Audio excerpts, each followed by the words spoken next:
we realized we needed to put ourselves together and take that bold decision, not for our self-interest, but to make sure we correct the imbalances that have occurred as a result of both legal and domestic occurrences. And so that was what we did.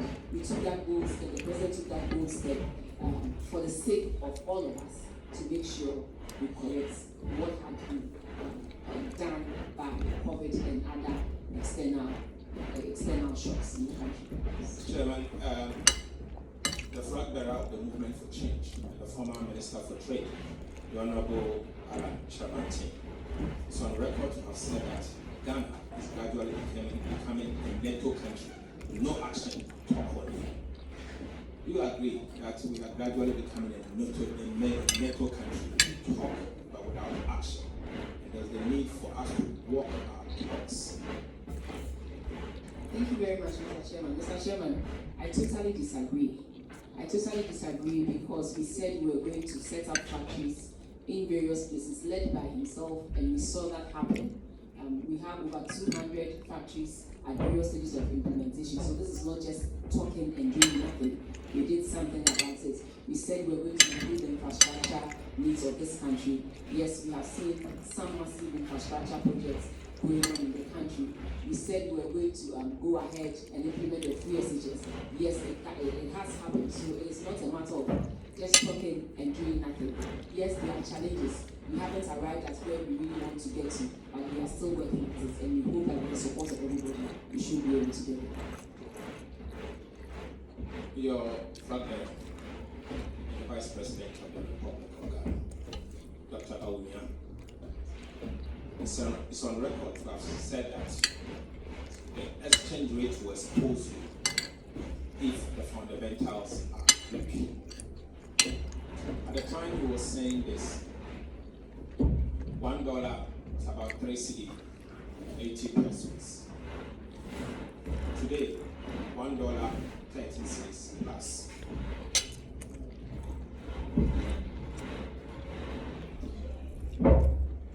I want to find out from you, Honorable Abraham, has the exchange rate exposed the fact that? Thank you very much, Mr. Chairman. What I can say to this is that every era and the challenges that we face. When President Kufuor was leaving government, the dollar was, the cedi was, it was 1 cedi to $1. And so we cannot say, we use that same historical background and that same historical setting to judge when President Mahama was leaving, and then the cedi had gone about 4 cedis. The dollar to the cedi had gone about 4 cedis. Yes, there are some fundamentals that we need to correct in our system. Otherwise, it will come back to haunt us every time we go through pressures like this. And that is what we are trying to address with the various policies that we have, like the 1F policy, like the Council for Food and Jobs. And because clearly we have realized that we do more of imports than our own local production. And that is what we seek to address by this. So that if the demand on the foreign currency is less, we will have the cedi losing value to some of these things. So every era and what we are presenting with. Are the fundamentals we question now? It is relative. Relative to the current circumstances in which we're facing. I don't think in 2009, I don't think in 2016, our country faced what it faced between 2020 and 2022. So the dynamics are different. And that notwithstanding, we need to do everything possible to make sure that we get things on track. That I cannot deny, and that is what we are doing. Factoring into all what the country is going through now, are the fundamentals strong for you? Mr. Chairman, in 2022, things were really low. Inflation was at 54.1. Our cedi had not spread against its major currency by about 50%, and things were really tough. Cost of living had gone up. But come down to 2023, we have seen some improvements.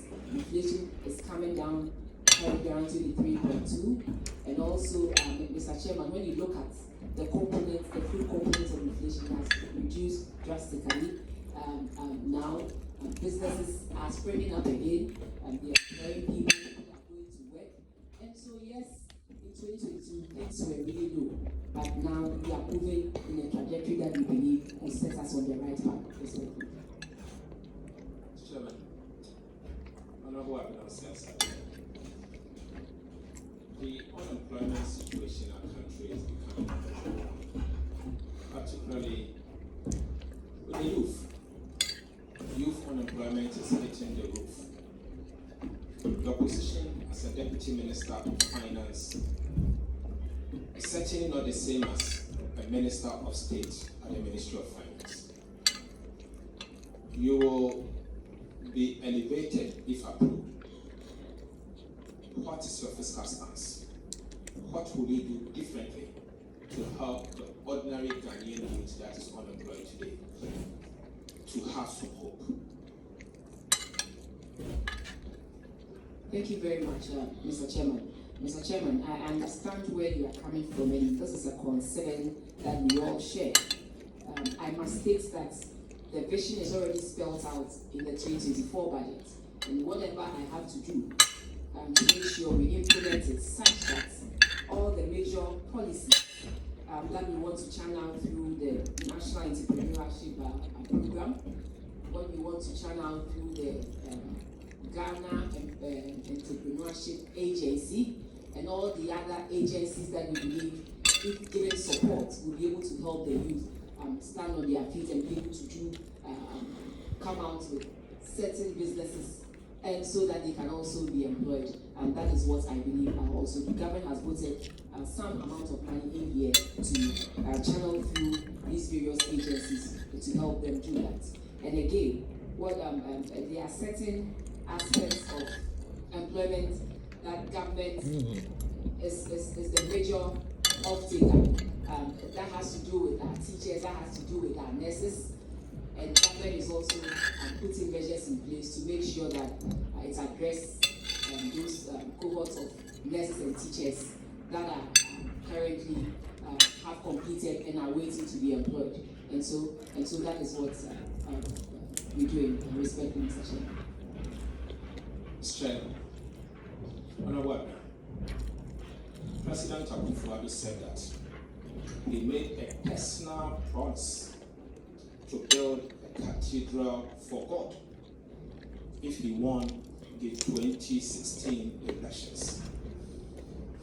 And the key word here is personal promise. We were told that no state resources would go into the building of the National Cathedral. Subsequently, houses for judges have been demolished. Private development has been razed to the ground. The government has spent about $58 million of public fund in the construction of this cathedral. Meanwhile, all there to show is the largest hole in the world. Some describe it as the most expensive hole in the world. I want to find out, do you think this is a better use of monies that the state had to pay or use state's public fund in the use? Is this the way we have to use public fund? Thank you very much, Mr. Chairman. Mr. Chairman, the National Cathedral issue is a very sensitive issue for me as a Christian. The President mentioned that we were going to offer seed money. As for that, it was stated in one of the budgets that this is what we were going to do to support the building of the cathedral. Mr. Chairman, down for the day. we could have gone about it